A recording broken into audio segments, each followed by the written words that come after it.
Hello friends, welcome to my channel. आज के इस वीडियो में मैं एक बहुत ही इम्पॉर्टेंट टॉपिक लाई हूँ जो शायद हर पेरेंट के मन में होता है। बच्चे का गुस्सा कैसे मैनेज करें, कैसे कंट्रोल करें।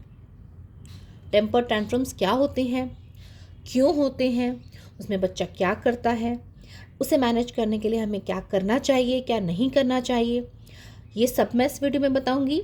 साथ ही अपने कुछ पर्सनल एक्सपीरियंस भी आपके साथ शेयर करूँगी।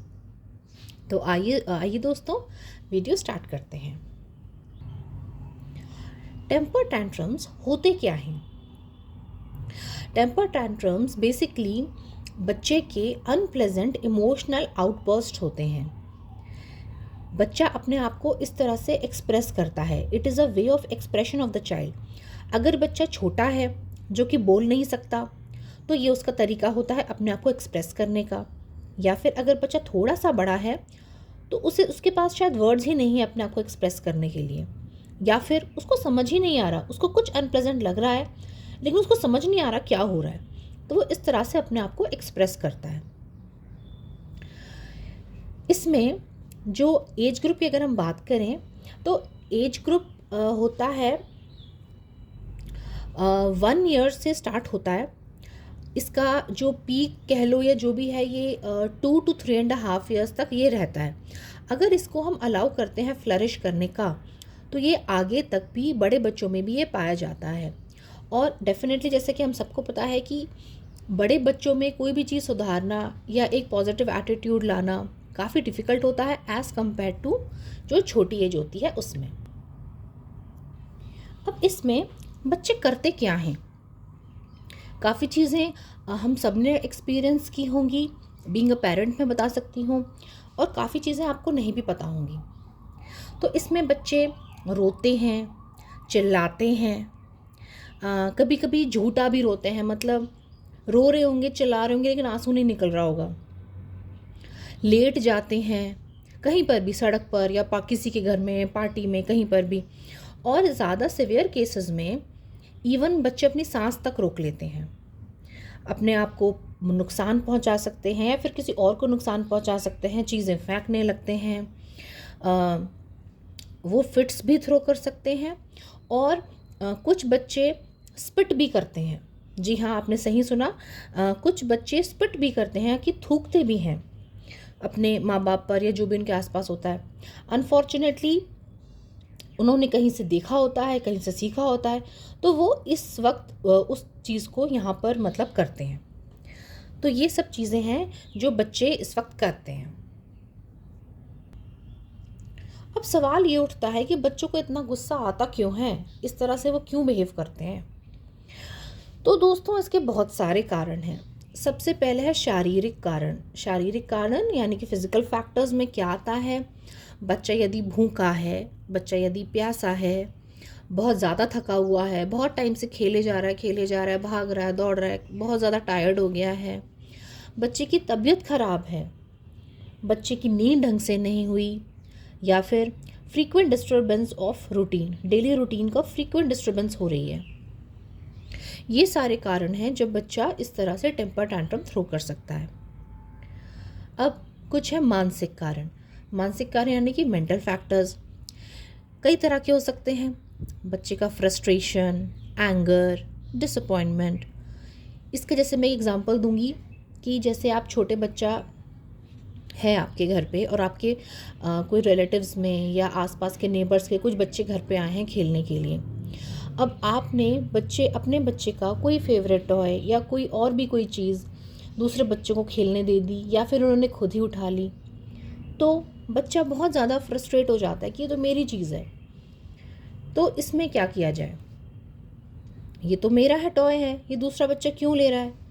तो वैसे हम उसे सिखाते हैं कि हमें शेयर करना चाहिए, लेकिन वो ये चीज़ एक्सेप्ट नहीं कर पाता उस टाइम पर, तो बहुत ज़्यादा फ्रस्ट्रेट हो जाता है, तो टेम्पर टैंट्रम थ्रो करेगा। या फिर उसने किसी बच्चे को देख लिया कोई कैंडी खाते हुए, कोई चॉकलेट खाते हुए, कोई बहुत ही अट्रैक्टिव सा टॉय देख लिया, वो उसे चाहिए। अब चाहिए तो चाहिए, लेकिन आप उसे दिला नहीं रहे हो, नहीं नहीं देना आपको, या आपने उसे समझाने की भी कोशिश की, वो नहीं मान रहा, तो उस समय भी टेम्पर टैंट्रम थ्रो कर सकता है। ये कुछ मैंने एग्जांपल दिए मानसिक कारणों के। दूसरा है पेरेंट्स से सीखना। यस दोस्तों, पेरेंट्स डेफिनेटली रोल मॉडल होते हैं अपने बच्चों के लिए। और मैंने कहीं पढ़ा था कि जो बच्चे होते हैं वो बिल्कुल स्पॉन्ज की तरह हैं। मतलब जैसे आप उनके सामने बिहेवियर करोगे, वो उसी को एब्जॉर्ब करके उसी तरह से बिहेव करेंगे। जैसे यहाँ पे मैं आपको एग्जांपल दूंगी कि घर में फादर हैं, वो यदि फ़ोन पे किसी से गुस्से से या ज़ोर से बात कर रहे हैं, चिल्ला के बात कर रहे हैं, तो डेफिनेटली ये ट्रेट बच्चे में आएगा, वो देखेगा, सीखेगा। तो जो भी आप करते हैं बच्चा वो सीखता है, बजाय ये कि जो आप उसको बोलें वो सीखे। तो ये तो एज पेरेंट आपको अपना देखना है कि आप उस तरह से बिहेव ना करें बच्चे के सामने जिस तरह से आप नहीं चाहते कि आपका बच्चा बिहेव करे। तो क्या करें अगर बच्चा टेम्पर टैंट्रम्स थ्रो कर रहा है, बहुत ज़्यादा चिल्ला रहा है, बिल्कुल जैसे बोलते हैं कि अनकंट्रोलेबल हो रहा है, तो क्या करें उस समय पे? पेरेंट्स की बड़ी मुश्किल हो जाती है। सबसे पहली चीज़, बी काम, बी पेशेंट, बी कूल। हमें उस वक्त अपना पेशेंस नहीं आपको खोना, नहीं तो उल्टा नेगेटिव इफेक्ट आपके बच्चे में पड़ेगा। इस चीज़ को, ये सबसे पहले मैंने पॉइंट लिखा क्योंकि बहुत ज़्यादा इंपॉर्टेंट है।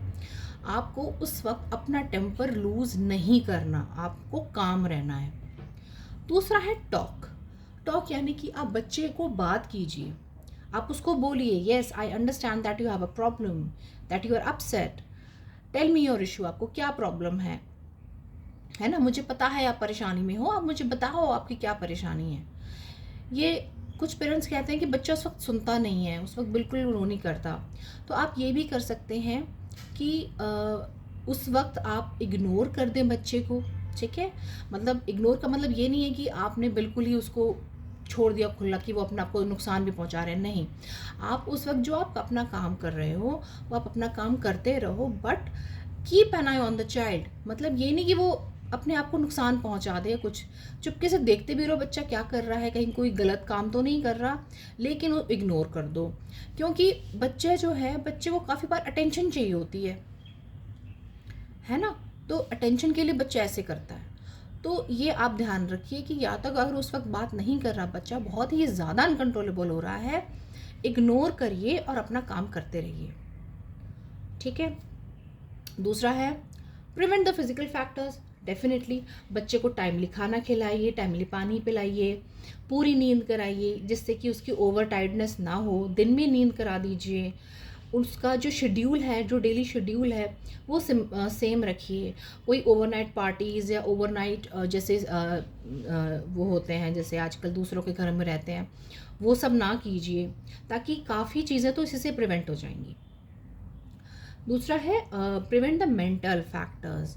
मेंटल फैक्टर्स में give attention to the child. उसको अटेंशन चाहिए। काफ़ी बार बच्चे केवल अटेंशन के लिए ही ऐसे कर रहे होते हैं, जैसे कि कभी कोई पार्टी हो रही है, आपके घर में कोई आया है, आप बिज़ी हैं मेहमानों की खातिरदारी में, बच्चे पे ध्यान नहीं दे रहे, तो बच्चे काफ़ी बार ऐसे टैंट्रम्स थ्रो करते हैं। तो डेफिनेटली आपको बच्चे को अटेंशन देना है। Talk to him, talk to her. किस बारे में? स्कूल के बारे में, स्टडीज़ के बारे में, टीचर्स, फ्रेंड्स, स्पोर्ट्स, बच्चे की क्या हॉबीज़ हैं। अगर थोड़ा बड़ा बच्चा है तो फिर डेफिनेटली आपसे ये सब बातें शेयर करेगा, काफ़ी चीज़ें उसमें ही निकल के आ जाती हैं, ठीक है।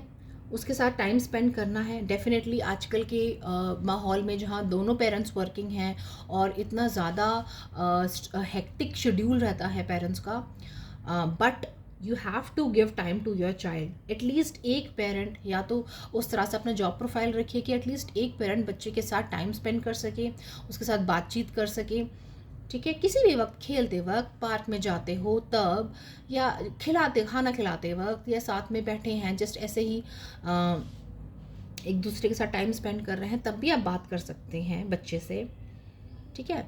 नेक्स्ट एक बहुत ही इंपॉर्टेंट कंसेप्ट है टाइम आउट का। What exactly is time out? यहाँ पे आपको दोस्तों आप ढंग से समझिए टाइम आउट क्या है। टाइम आउट में हम क्या करते हैं, कोई भी ऐसा रूम का बोरिंग सा कॉर्नर जहाँ पे बहुत अकेलापन थोड़ा हो, बोरिंग सा हो, जो आप ज़्यादा यूज़ ना करते हो, वहाँ पे बच्चे को ले जाइए, वहाँ पे रखिए और उसको बोलिए ठीक है अब आप यहाँ पर रहो, थोड़ी देर सोचो आपको क्या चाहिए, आप क्यों इस तरह से बिहेव कर रहे हो, है ना? तो ये चीज़ आप और कैसे आप पे क्या इफ़ेक्ट पड़ेगा, ये मतलब थोड़े से बड़े बच्चे के लिए, छोटा बच्चा नहीं कर पाएगा। तो ये आप उसको टाइम आउट के लिए दो, टू रियलाइज़ कि वो क्या क्या कर रहा है, वो कुछ गलत काम कर रहा है क्या, उसको सेल्फ रियलाइजेशन होने दो। It is a kind of जैसे हम ये कह सकते हैं कि हम बच्चे के अंदर लाइफ स्किल एक डेवलप कर रहे हैं कि अपनी प्रॉब्लम को खुद से अंडरस्टैंड करके, कॉम्प्रिहेंड करके, खुद सॉल्यूशन ढूंढना। It is a very important thing जो कि हम छोटे बच्चों में अभी इसी एज से इनकलकेट कर रहे हैं। तो लेकिन इसमें यह है कि टाइम आउट में आपको बहुत फ्रिक्वेंटली नहीं करना है, ठीक है? ये नहीं कि जब जब हर दूसरे दिन बच्चे को अलग से बिठा दिया, नहीं, ऐसा नहीं करना है, क्योंकि इसके फिर नेगेटिव इफेक्ट्स हो सकते हैं, ठीक है? और दोस्तों ये भी कि बहुत देर तक नहीं बिठाना, ये नहीं कि आधे आधे घंटे बच्चा बैठा हुआ है परेशान हो रहा है, नहीं, थोड़ी देर बिठाओ, उसका गुस्सा शांत होने दो, आप उस पर नज़र रखो, जब वो थोड़ा सा काम आपको लगे तब आप उसको ले आओ उस रूम से, ठीक है? इसका मतलब ये बिल्कुल नहीं है कि बच्चे को एक अंधेरे कमरे में बंद कर देना है। Please try to understand the difference between time out और बच्चों को कमरे में बंद करना, ठीक है? टाइम आउट दीजिए, बच्चे को उस तरह से नेगेटिव कमरे में बंद या टॉयलेट में बंद ना कीजिए, ठीक है? उसके अलावा स्पॉन्ज कंसेप्ट जो मैंने आपको पहले बताया था कि जो भी आप करेंगे उसका इफ़ेक्ट बच्चे पे होगा, तो आपको वो चीज़ नहीं करनी है जो आप बच्चे से एक्सपेक्ट नहीं करते। आपको गुस्सा नहीं करना है। अब मुझे ये बात बताइए, as parent, as an individual, is this possible कि आप गुस्सा करें ही नहीं? शायद 1-2% लोग ऐसे होंगे जो मेरी बात को बोलेंगे कि हाँ भाई, हम तो गुस्सा करते ही नहीं हैं। Very good, well and good, आप लोग बहुत अच्छे हैं, लेकिन मेजॉरिटी ऑफ द पॉपुलेशन ऐसा नहीं कर पाएगी। प्रैक्टिकली मुझे पता है, और ये चीज़ मेरे ऊपर खुद भी अप्लाई होती है। So what I have tried is, मैं अपना गुस्सा मिनिमाइज़ करने लगी हूँ अब, और उसमें मैं जैसे जैसे पहले मेरा इमीडिएट रिएक्शन होता था किसी भी चीज़ के लिए, गुस्से से शाउट करने लग जाना, चाहे मेरे बच्चे हो सामने या कोई भी हो, तो उसमें आप थोड़ा सा सेल्फ कंट्रोल रखिए, थोड़ा सा पॉज लीजिए, सोचिए कि मैं क्या कर रहा हूँ या मैं क्या कर रही हूँ, या मैं उस तरह को किस तरह से पॉजिटिवली मैं ले सकती हूँ, या फिर अभी रुक के मैं ये चीज़ बाद में अपने हस्बैंड से या वाइफ से डिस्कस कर लूँगा, ठीक है? तो ये आपको थोड़ा सा अपने बिहेवियर में चेंज लाना पड़ेगा। आई होप पेरेंट्स आपको मेरे अपने पर्सनल एक्सपीरियंस से और जो मैंने यहाँ पे जो भी चीज़ें आपको बताई हैं, जो मैंने खुद अपने लिए रिसर्च किया था, वो मैंने यहाँ पर शेयर किए हैं। अगर आपको ये थोड़े से भी यूज़फुल लगे हो तो प्लीज़ मेरी वीडियो को लाइक और शेयर कर लीजिए, मेरे चैनल को सब्सक्राइब भी कर लीजिए इस तरह के पेरेंटिंग वीडियोस के लिए। मैं इसके अलावा एजुकेशनल वीडियोस भी डालती हूँ, वो आप मेरे चैनल पर जाके देख सकते हैं। डेफिनेटली आप बेल आइकन को भी हिट करिएगा ताकि मेरे न्यू जो वीडियोस मैं डालती हूँ उसके नोटिफिकेशंस आपको मिलते रहें।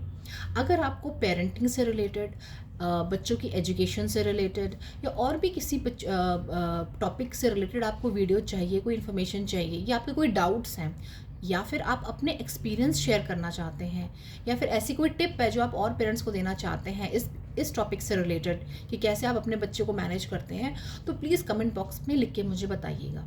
सो thank you everyone, bye bye.